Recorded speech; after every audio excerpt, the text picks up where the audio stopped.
Denji en a assez des disputes, alors il décide de sauter dans la bouche du diable, mais il ne se laissera pas faire sans se battre. Il a vu que le diable de l'éternité a peur de sa tronçonneuse, et il ressent de la douleur quand il est blessé.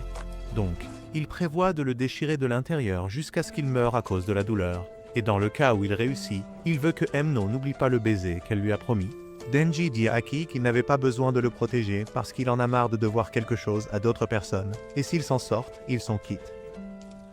Il tire ensuite la corde et saute dans la bouche du diable de l'éternité. Le diable l'avale et semble satisfait.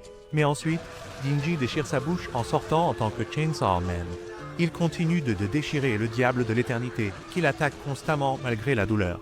Il dit à Denji qu'il ne trouvera pas son cœur ici et ne pourra pas le tuer, tout en disant qu'il est beaucoup plus faible qu'il ne l'était auparavant. Tout le monde est horrifié par cette scène de carnage, mais Power leur dit que Denji perd beaucoup de sang, et à ce rythme, il va perdre de la force et la tronçonneuse va se rétracter. Les bouches à l'intérieur du diable de l'éternité commencent à le mordre, et il sent qu'il n'a pas assez de pouvoir, alors il prend simplement une énorme bouchée de la chair du diable lui-même pour retrouver son énergie. Il recommence à hacher le diable de l'éternité, disant que son sang a le goût de dégoût nauséabonde, mais l'expression de douleur sur son visage a le goût de confiture de fraises.